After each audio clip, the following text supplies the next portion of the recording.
In April of 2023, I walked through those doors. Lori and I had been recommended to come to Langley Toastmasters to meet some people. And from the moment that I came in that door, I felt a warmth and a welcoming, like true friends. I sat through the first half of that meeting, looking at those speakers in awe. What wonderful speakers they were and what great topics they were talking about. And in the second half of the meeting, when the table topics portion came up, I kept my head down. Don't pick me, don't pick me, don't pick me. Well, I got picked. And I remember the question. As Lori says, you always remember your first time. The first question was, if you could be any age, what age would you be? I stood up here and fumbled and stumbled and tried to go, I'm going to stay for 2 minutes. My 20s? Yeah, my 20s were good. My 30s? Yeah. Oh, maybe when I got married, when my kids were born, when would be the best age? And halfway through it came to me. The best age, the age I would want to go to, the age I am right now. Because we have all of this experience. It's like a fine bottle of wine. It's aged well. Fellow Toastmasters and most welcome guests, as Wendy asked, have you ever put off taking that first step to do something for many, many, many years?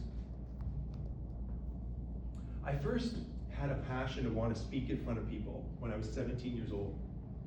Our high school was having a cabaret as a fundraiser, and I was the MC that night. And I loved it. I was up on the stage and I was in front of an audience until I watched the video afterwards. It was actually a VHS video. And I noticed that I had this repetitive action that I did throughout. And when you fast forward the video, I just looked silly. And my friends laughed. And I took it right here. I tried again in my 20s. When my business school was having a media open house, and you could sit in a chair and read the evening news, and they recorded it. And then you go back to the studio to watch the recording, and all I heard was ums and ahs. Don't write those down, by the way. That's all I focused on. I tried again in my 30s when the company I was working for was having a conference. And the department I was with said, all right, come up with a fun way to introduce the marketing programs for next year. And we had a blast. We had fun. We acted out. We had a great time. And my boss said, well, that was good, Jim. But you're not good enough to give the strategic plan tomorrow. Ouch. I had a binder of topics I wanted to talk about. I was wanting to be a speaker. And these things cut me down. Eventually that binder ended up on a shelf. Then in the garbage can. It went away. Until a dear friend said, Jim, people need to hear your story. I said, really? And she said, yes. You should go to Toastmasters to become a better public speaker. I tell you, when I rehearsed this, I was not this emotional. I walked through that door, and immediately, I knew I had found a way to do it. Like grapes, I was trying to do a speech, and get better. I needed something to bridge, to get to a grape, to become a wine. And Toastmasters provided that framework. That opportunity to move from just being a grape and giving one speech to actually press and crush and change the form of that grape into something with the right ingredients, become a fine bottle of wine. So for me, the three most important ingredients were speeches, evaluations, and roles. And I did. I keep all my speeches. I keep all my evaluations. Because someone once said to me, Jim, if you want to be a public speaker, every one of these folders, although it might only be 7 minutes up here, it represents hours of work and a potential 20-minute speech. Why not talk about something that you could turn into a speech? Great idea.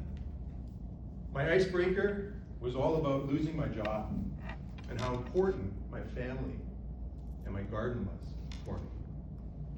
Speech number 1. My second speech was leading with your heart. Leadership, for those that know me, is key. That's what I do as a business coach. So it's what I talk about all the time, is leadership. Any leader that leads from the heart will do good. Speech number 3. Speech number 2, sorry. Speech number 3, flowers are created to bloom. This was a result of my mentor, thank you, Wendy, suggesting I keep a book, jot down quotes, ideas, thoughts that come to mind. Lori and I were driving one day and we were talking about my garden and flowers. I'm like, oh, there's a speech in there somewhere. Speech number 3, flowers are created to bloom. And then something amazing happened.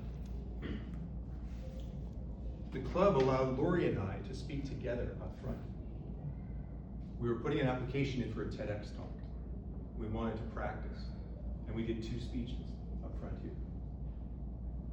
Evaluation, and then we could change from it. Speech number 4, speech number 5. Now I did 16 speeches. I'm not going to go through all 16 speeches, okay? But every one of them represents something. One was, my label maker ruined my life, and how I mixed up salt and sugar in a recipe and the muffins just didn't turn out very good. How I was a planner, and I always am a planner. And I need to plan things ahead of time. I'm not a jump out there and do it. And how I dressed up like a coach one time, and I said, this is my early coaching experiences. I was full of anger. I didn't know how to direct it. But my speeches helped me to be able to do that. And then it comes down to, well, how does each one of those speeches, each one of those grapes, move along step by step? Well, they get evaluated. And the evaluations were the magical part for me. I remember after my icebreaker of sitting down and going, what? Someone's going to tell me all those negative thoughts I had in my head? Like, Jim, you moved your head silly. Jim, you were full of ums and ahs. Jim, it wasn't good enough. No. Max was my first evaluator. Jim, you tail off your sentences at the end so I can't hear what you're saying at the end. Oh, golden. Finish my sentences. How good that is. I mentioned Wendy as a mentor. Wendy always talks about words and use your time. Choose your words carefully. How when I first did a speech, 4 minutes felt like forever. And now 7 minutes isn't long enough. And 12 might not be enough tonight. But I never thought that 18 months ago when I walked through that door. To survive up here for 2 minutes was just enough. Thank goodness. Sumit and I, some of you know Sumit, we have very similar, our voices are carried the same all the time. So to change vocal range was difficult. So Sumit said, you gotta do something in the middle of a speech to get the audience going again. Because we're probably about 6 minutes in right now, you might be going low in energy. Bring it back up again, Jim, come on. Wonderful stuff to hear. Trisha. Trisha was the one that's evaluated the most speeches. She's evaluated 3 of my speeches. Jim, weaponize the pauses. More imagination into your stories. And my most recent one, We want the dirt. We want the dirt. My most recent one was about planning my niece's wedding. She didn't want how good it went. She wants the dirt, all the things that are going on. So the evaluations are so wonderful. And I asked a few people to come tonight because I wanted to thank them. Those that hadn't been for a while. So Hardy, thank you very much for coming. I really do appreciate everything you did. Sumi, Serini, Liam gave an evaluation, like a YouTube video. Fantastic. Would I still watch your speech if there was a YouTube video? Was it something at 15 seconds, something at 30 seconds? Wonderful stuff. So speeches, evaluations, then I gotta wrap up here soon, and roles. Peter already mentioned it, but taking on the roles in the club are so valuable.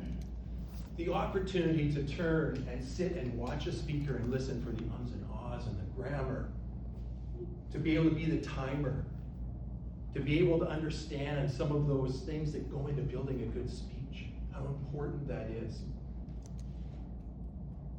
So I encourage you, you want to take advantage of the framework that's done here from Toastmasters and take steps, keep moving, because each step that you take builds off the last step that you took. Each step compounds that last step. And much like a grape will change into liquid to become a wine, it takes that age, it takes that time, it takes those other ingredients. And once you crush a grape, it's not the same ever again. Once you do your first speech, it's not the same ever again. Keep moving through all of it. So from that night when I was here 18 months ago, I happened to win that night too. And I have that ribbon. I didn't get a chance to show it, but I have that ribbon. And it meant something to me that I have a voice that people will listen to. So I thank every one of you for the evaluations and the feedback. And I encourage you, step by step, keep moving.